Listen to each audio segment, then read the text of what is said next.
범죄와 상관없이 유대인이라는 이 사실 때문에 체포되어서 기차로 며칠 밤낮을 달려가서 나치의 아우슈비츠 수용소에 갇힌 사람, 그것도 결혼한 지 얼마 되지 않아 아내와 헤어졌고 그 그리움과 상실의 아픔, 불결한 환경, 추위, 굶주림, 체력 한계에 시달리는 강제노동, 그리고 가스실 죽음이 임박에 따른 미칠 듯한 공포심, 이 현실을 만약 우리가 당했다면 어떨까요? 소름이 돋습니다.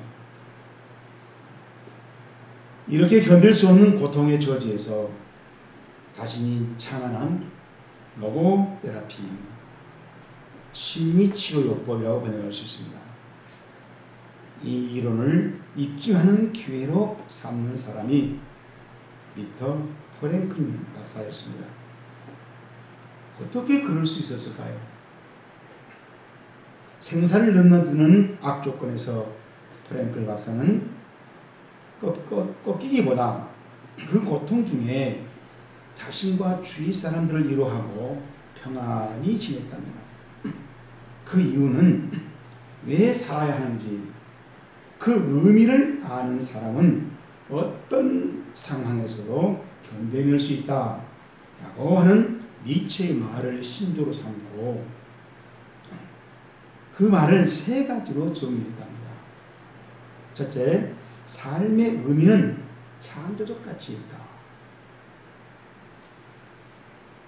자신만이 할 수 있는 일을 창조적 가치의 일이라고 생각하고 그런 일을 하면은 어떤 의미에서도 삶의 의미를 찾는다는 것입니다.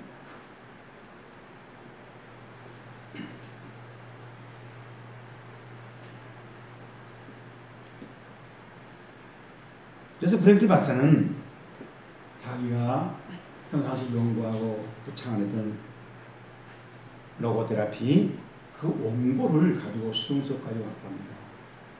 그래서 그 원고를 보면서 계속 연구를 하고 보완했는데 결국 빼앗겼습니다. 그러지만은 틈만 남은 그 원고의 내용을 기억하고 검증을 하고 또 메모를 해두었답니다. 그래서 자신만이 할 수 있는 그 일을 살아갈 때 새 힘을 얻는 것을 느꼈다는 것입니다. 누구의 부모이고 누구의 자녀이고 누구의 친구이지만은 아무도 쉽게 대체할 수 없는 그 독보적인 존재로 살아간다면 새 힘을 얻게 된다는 것입니다. 두 번째로 가치적인 경험입니다. 사랑입니다. 누군가의 참사랑을 받아서 그 참사랑을 누군가에 실행하는 것은 바로 어떤 환경에서도 이길 셈이 얻게 된다. 내가 그런 사랑을 생활하고 있다는 것을 내 영혼이 안다면 그것은 막중한 힘을 얻게 되고 어떤 환경에도 고통에도 꺾이지 않는다는 것입니다. 셋째로는 태도적인 가치인데 고난을 받아들인다는 것입니다. 우리는 아우슈비츠 정도는 아니더라도 불안과 공포, 괴로움 중에 살아가고 있습니다. 그러나 프랭클 박사는 주장했습니다. 창조와 즐거움만이 삶의 의미를 주는 것은 아니다. 고통도 죽음도 없이 인생은 완성되지 않는다. 그래서 그 큰 고통을 가혹한 시련일수록 그것은 그 사람에게 삶의 의미를 부여하는 법인데 그 시를 이겨낸 자는 그 자체가 의미가 있고 이겨낸 자는 이미 그 전과 다르게 강해져 있다는 것입니다. 그래서 삶의 고통을 피하려고 또 그 피할 수단을 찾으려고 애를 쓸 것이 아니라 정면으로 받아들이고 그 고통을 극복해낸다면 그것이 바로 가치 있는 삶이고 그 사람은 어떤 역경에서도 꺾이지 않는다는 것입니다. 그렇습니다. 프랭클 박사가 처방한 세 가지, 자기 일, 사람 삶, 고난 수용, 이것을 올바로 한다면 죽음을 위협하는 고난과 절망 앞에서도 새 힘을 얻을 수 있다. 프랭클 박사는 우리는 어떤 상황으로부터의 자유를 누리는 것이 아니라 고통을 대하는 태도에 따라서 그 태도에 자유가 있다는 것입니다. 맞습니다. 고통 때문에 불행해진 게 아니라 그 고통에 대한 태도에 따라서 우리가 불행해질 수 있다. 그런데 그 태도는 결정하는 바로 당사자라는 것입니다. 우리 자신이 그 고통을 어떻게 대하느냐, 그 태도는 우리가 결정한다는 것입니다. 우리가 살아가면서 당장 고통을 없애버릴 수는 없습니다. 그러나 그런 고통을 우리가 어떤 태도로 대하면서 그 고통을 우리에게 어떤 기회로 만들 것인가 하는 그 태도만큼은 우리가 정할 수 있는 것입니다. 오늘 설교 본문도 교회가 혼란을 당해 굉장히 골치 아프게 될 것을 예상하고 그 대비책을 준비시키고 있는 모습을 보여주고 있는데 저와 여러분에게 대단한 관심을 가야 됩니다. 지금 저랑 같이 확인해 봅시다. 1절 말씀입니다. 그러나 성령이 밝히 말씀하시기를 후일에 시작 어떤 사람들이 믿음에서 떠나 미혹하는 영과 귀신의 가르침을 따르가 하셨으니 아멘. 어떤 사람들은 바로 에베소 교회에 들어온 거짓 교사들을 말합니다. 우리 2절 끝에 보면은 그 사람들 쭉 설명하면서 거짓말하는 자들이라 하고 어떤 사람을 이렇게 설명해 놨습니다. 바로 이들은 그 당시에 영은 선하고 육체는 사악하니 특정한 음식을 가려 먹어야 되고 혼인을 금해야 된다. 혼인은 부정한 것이다. 라고 그런 논리를 가지고 사람들을, 교인들을 변호시켰던 것입니다. 그러다 보니까 지나친 금욕주의가 생겨났습니다. 음식이나 정욕을 절제하는 것은 좋은 일이지만은 금욕주의는 성령의 보혜사됨을 거부하고 하나님의 창조 질서를 어기는 자기 학대요 고행을 행하는 것입니다.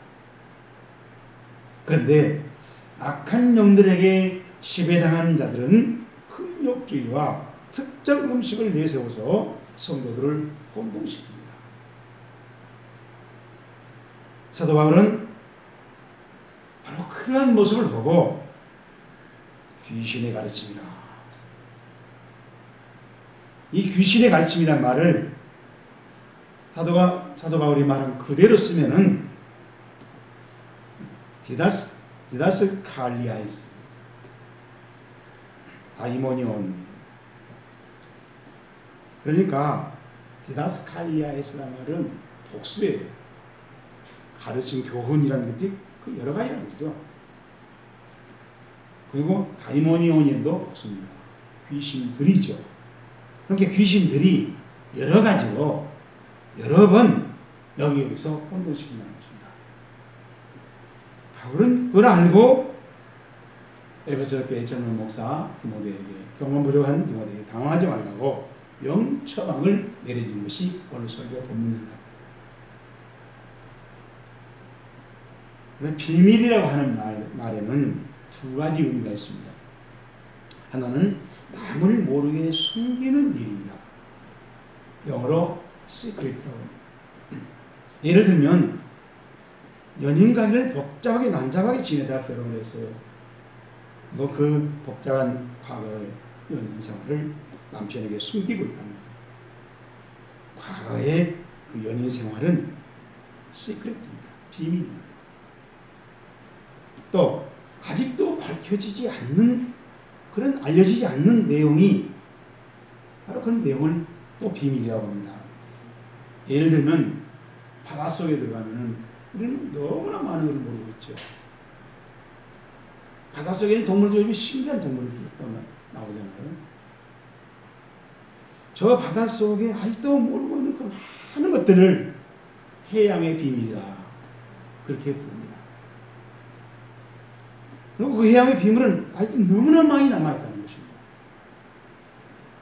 저 바다에 대해서 모르고 있는 그 아직도 남아 쌓여있는 이 비밀을 우리가 영어로 미스터리라고 해요. 그래서 우리나라 말로 시크릿은 비밀이라고 번역을 했고 미스터리는 신비라고 번역을 했습니다. 차이를 둔 거죠.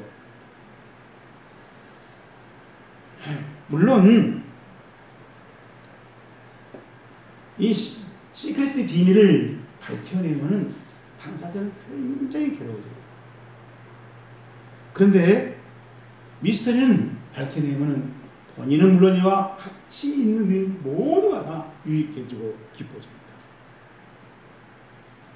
또 시크릿의 이런 이 비밀을 알려주고는 금방 알아들어요. 쉽습니다.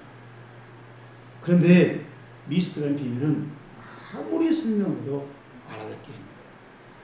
거기에 대한 실력을 갖춘 사람만 알아듣습니다. 예를 들면 아인슈타인이 창조의 비밀인 상대성 원리를 발견했어요. 상대성 원리를 아무리 설명해도 알아듣는 사람은 극소수랍니다. 거기에 대한 지식을 갖춘 사람은 알아듣는 것입니다. 그래서 미스터리는 들을 귀가 있어야 되고 예수 말로 하면 볼 수 있는 눈이 있어야 되는 것입니다. 그래서 우리가 신비를 깨달았을 때 큰 복이라고 할 수 있습니다. 은혜라고 할 수 있습니다. 우리가 하나님의 신비를 깨달을 수 있는 능력을 강구해서 응답을 받는다면 더할 나위 없이 축복이요 은혜입니다. 자, 그러면 골치 아픈 곤란을 당했을 때 바울이나 프랭클린 박사처럼 평안히 지혜롭게 대하려면 어떤 신앙생활을 하면 되는지 저랑 같이 오늘 설교 본문을 살펴보면서 그 답을 찾아봅시다. 첫째로 2절 말씀입니다. 자기 양심이 화인마에서 외식함으로 시작 거짓말 하는 자들이라. 화인이라는 말은 글자 그대로 불로 이 도장을 찍는 겁니다. 도장을 찍는 거예요. 이 양심이 불로를 찍어버리고 양심이 타버린 거죠. 죽어버린 겁니다. 아무 기능 양심기를 못하는 것입니다. 이 양심이라고 했을 때 바울이 쓴 용어는 쉬인 에이데시스. 쉬이란 말은 여러 번 설명하죠. 함께란 뜻이 해요. 영어는 con, 함께, 더불어, 같이 뭐 이런 뜻이에요.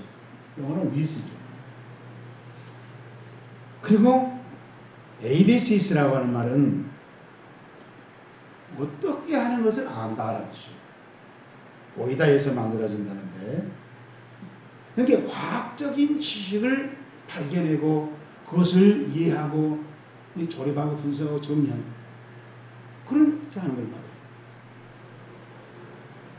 근데 이것은 혼자 하는 것이 아니라 함께 한다는 겁니다. 이 양심은 함께 이해하고 함께 그것을 깨닫고 그 사실을 지식을 같이 공유하는 겁니다. 그래서 양심은 개인적이 아니에요. 상대적이고 관계적인 거예요. 그래서 그것은 남에게 밝히면은 같이 알게 되는 거예요. 그래서 어떤 때는 비밀로 지켜줘야 되고 지켜줄 수 있는 걸 지켜주는 건 양심이고 그걸 지켜서 남에게 비밀을 폭로해버리는 것은 또 양심이 좀 의심받는 것이죠. 자, 그런데 이 양심이 불도장을 쳐서 양심이 죽어버렸다는 것입니다. 그냥 까맣게 타버렸습니다. 그러면 아무 기능도 못합니다. 다시 말하면 옳고 그른 걸 몰라요. 선과 악을 구별할지 몰라요. 진리와 거짓을 분별하지 못합니다. 난폭합니다. 무자비합니다. 거짓말과 배신을 해놓고도 부끄러운 줄 몰라요. 속으로 세속적인 삶을 살면서 겉으로 경건한 척해요. 그래서 양심이 괴롭지 않아요. 죽어버렸으니까. 진짜 돈과 쾌락을 한가지 있게 살아가면서 갑자기 주인을 교회하면 하나님 제1기로 산 것처럼 그렇게 태도를 취해요. 그래도 조금도 자기는 괴로움이 없어요. 찔리는 게 없다면 양심이 죽어겠습니다.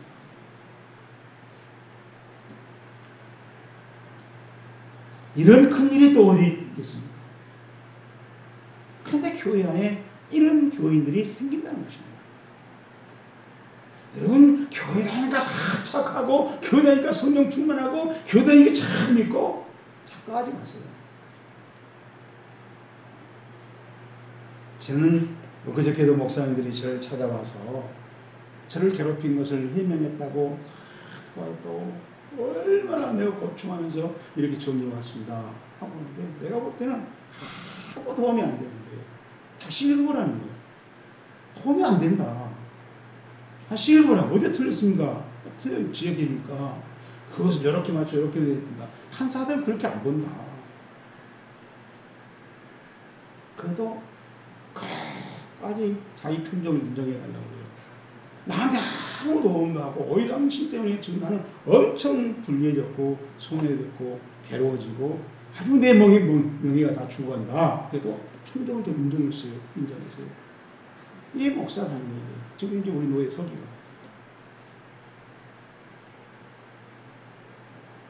제가 그러면 지금이라도 당신도 임원도 살고 당사 피해자인 나도 살고 우리 노예도 살고 교회도 살고 할 수 있는 공통 공약수를 찾자. 그 일에 도와줘라. 대답 안 해요. 기가 막히죠. 그게 우리 목사들이에요. 양심이에요. 내가 뭐라 했어요? 웃으면서 해줬어요. 똑같을 수가 없으니까.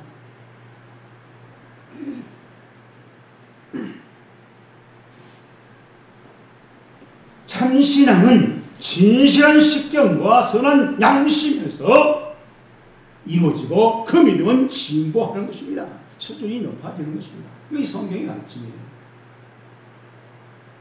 고린도서 8장 7절에 있는 말씀입니다. 우상의 재물을 먹고 우상의 재물을 알고 먹는 거로 그들의 양심이 약해지고 더러워집니다. 왜 이럴까요? 바울은 고린도서 10장 20절에 대답을 해놨습니다.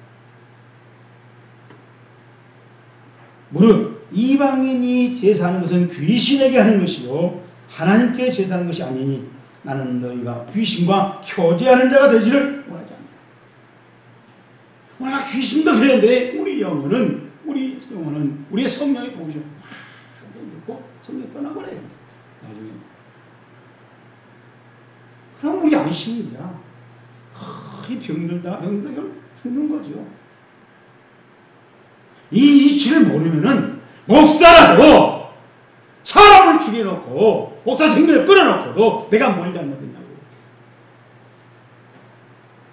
당신들 때문에 나는 이제 목회하면서 말년에 아주 나쁜 놈이 있지 않냐 해도 괜찮다는 거야. 내가 그걸 해명할 수 있는 기회를 달라 해도 하지 말라는 거야. 그럼 이해가 돼요?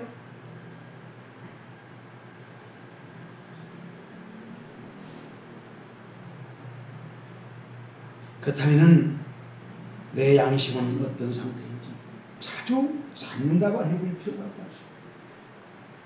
목사이기 때문에 내가 목사를 몇 년 때문에 내 영혼의 양심이 건강하다는 보장은 없어요. 성령에 침미하였고 하나님의 진실하고 내 영혼의 양심을 발견하는 자가 있는 것이지 목사이기 때문에 내가 목사를 몇 년 때문에 내 영혼이 반드시 양심이 건강하다는 법이 없다고.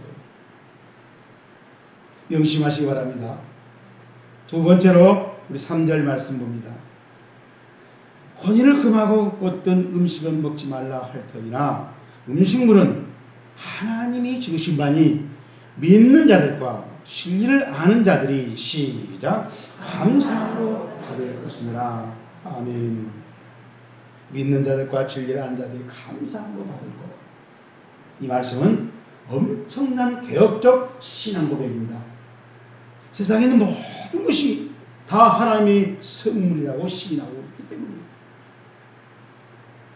하나님을 창조주로 믿는 자만이 하나님께서 지으신 모든 것이 선함에 감사를 받는다 라고 말할 수 있기 때문입니다.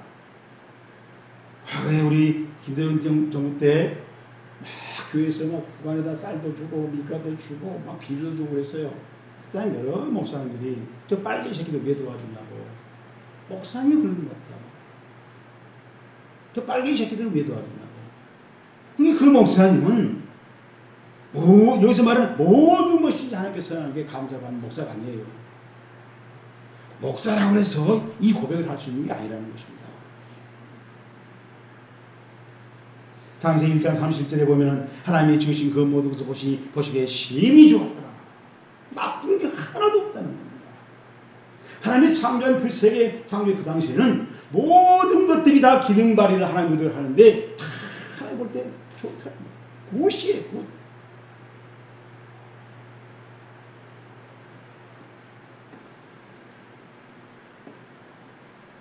구약 성경에 보게 되면 어떤 음식은 어떤 동물은 부정하다고 써놨어요. 그 부정하다는 그 동물 자체가 부정한 성분을 가지고 있는 게 아니에요. 하나님이 보실 때 하나님의 율법을 지키고 하는데 그 동물을 먹으면 도움이 안 되니까 그 음식을 먹지 마라. 그 얘기지. 그 동물 자체가 부정한 독성을 가지고 있고 DNA를 가지고 있는 게 아니라는 거예요. 말씀을 잘 가르쳐 있는 거예요. 지금도 어떤 그런 사람을 믿고 뭐 비늘 없는 장어 안 먹겠다, 미꾸라지 안 먹겠다, 뭐 그러고 있어요. 오징어 안 먹겠다 그러고 있어요. 성경은 어떻게 그렇게 읽는지 그때 그 상황에 맞게 하나님 왜 이렇게 표현했는가를 알아서 우리가 이해하지 못하면은 문자주의가 돼요. 맹신주의가.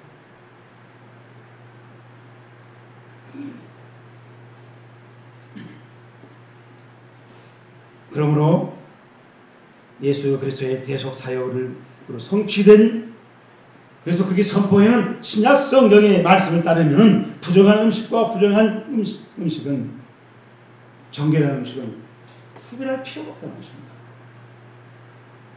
골로새 2장 16절에서 바울이 말합니다. 통치자들과 권세자들을 무력화하여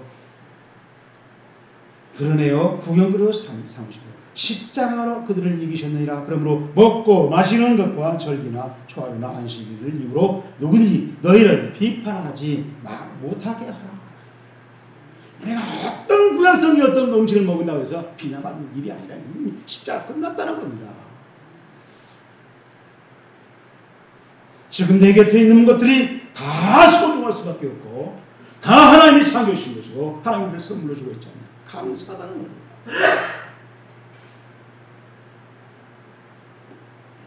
그러니 음식물만 그렇겠습니까? 들판에 있는 풀도, 어떤 독한 풀도 우리한테 감사한 겁니다.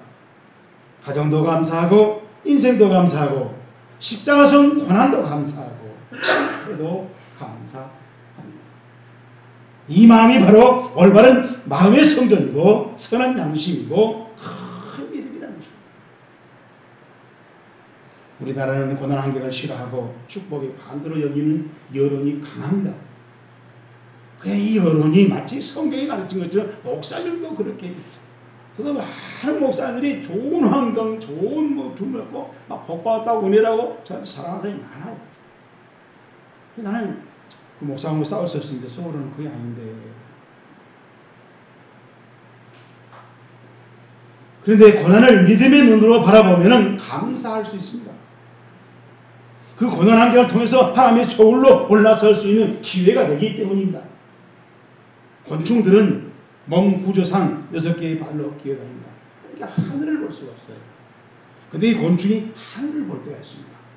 기어다 잘못하고 뒹굴러 봐요. 그래갖고 딱 뒤집어지면은 하늘을 보고 그때 뭐예요? 몸을 정상 회복하려고 6개의 발을 가지고 움직이면서 몸부림을 쳐. 하나님도 우리 인간이 하나님을 찾자고 하는 현장을 뒤집어놓는다고요. 그러면 그때 이제 하나님 살려달래 하고 만사다고 치고 하나님 가서 울고불고 가슴 치잖아요. 아무 일도 없이 순탄한데 애태우면서 하나님을 찾는 사람 별로 없습니다. 어려울 때 하나님 찾고 더러우니까 기도 가고 더러우니까 금식하고 그러면서 하나님을 만나는 것입니다. 모든 것을 감사할 수 있는 이 신앙관에 이르기를 주님으로 축복합니다. 마지막으로 우리 5절 말씀입니다. 하나님의 말씀과 기도로 시작. 거룩하였습니다. 교회 안에서 신앙생활에서 보면은 사탄의 영에 속아 있는 교인들을 볼 수 있습니다. 이건 놀랄 일도 아니고 그건 이상한 일도 아니에요. 왜 그러냐면은 그 하나님의 말씀과 기도에 소홀히 있기 때문에 사탄이 와서 조정하고 있는 것을 뭐 못하게 해서 성경에 그런 일 많잖아요. 고쳐놔서도 다시 7귀신이 들어가잖아요. 예수님 앞에서도 그런데 교회에서 당연히 있는 일이죠. 깨어있는 교회라면 사탄의 영에 속한 사람이 들어와서 설쳐돼도 오히려 더 강건해지고 더 장대해지는 그런 군병과의 싸움의 전투로 실력을 키우는 기회로 삼는다는 것입니다. 저도 많은 귀신 들린 사람하고 같이 안수기도 해봤어요. 기도를 하고 나면 그 다음날 손을 못 쥐어요. 이 손이. 왜 그러는가? 내가 어제 큰 운동도 안 했는데. 제가 옛날에 시골에서 살았는데 소수 이제 공부하고 왔다가 이제 별을 뵈면요. 그때는 막 그랬어요. 다음날 손을 못 쥐겠어요. 왜 그럴까? 그리고 한 3일이라면 괜찮아요. 그래. 그런 식으로 안수를 하고 와야 돼요. 왜 그러겠어요? 그만큼 별을 뵌 것 이상으로 힘을 썼다는 거야. 성공 했는데도 나에게 영적인 파워 싸움은, 파워풀 싸움은 그만큼 힘들었던 거예요.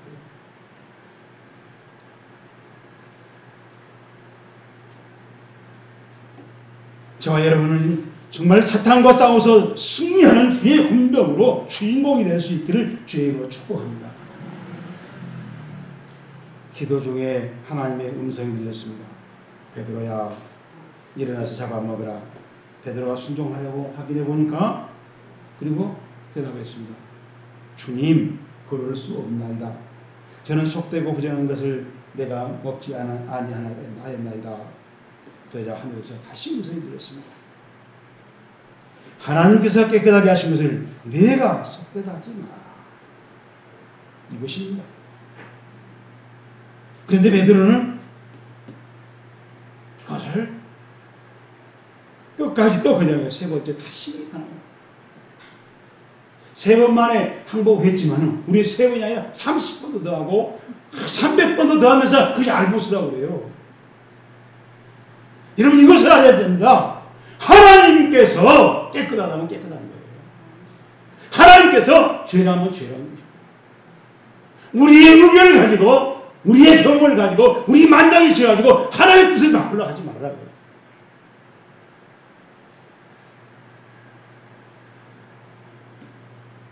하나님을 뜻을 따르고 우리 생각을 포기하고 우리 만당의 죄를 버릴 때 그것이 거룩이라는 것입니다.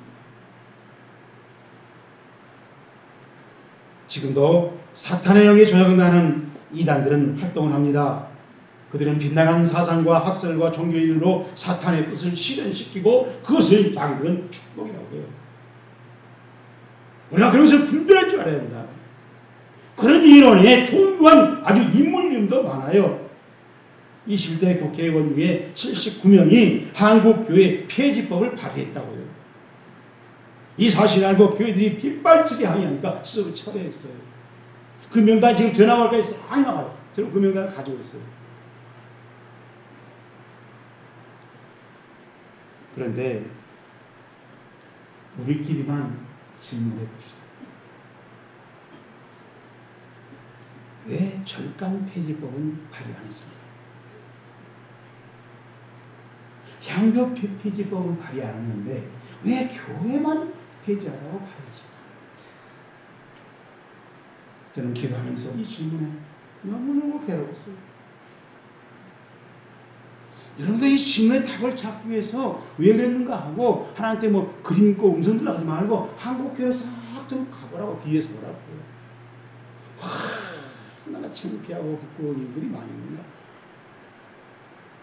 그런 교회들이 내가 알아본 바에 하면 큰 교회에서 있어요. 작은 교회 별로 없어요. 작은 교회는 그렇게 자꾸 장난칠 여력도 없고 재력도 없고 뭐 부동산도 없어요. 여러분, 이 질문의 정답을 목사, 집사 가르지 말고 양심적으로 찾을 때 한국교회는 급속도로 거룩해진다고 믿습니다. 자, 이제 오늘 설교 말씀을 거울 삼아서 우리 자신과 가정을 비춰봅시다. 얼마나 고난과 거짓과 죄악을 이겨나가고 있는가. 미스터리 신비를 찾아가 자기 일과 사랑 삶과 고난 수용을 하는 때가 보이면은 바로 그것이 축복입니다. 그것이 바로 은혜입니다. 여러분, 여러분의 이 삶의 거울에서 축복이 보이기를, 은혜가 보이기를 축복합니다.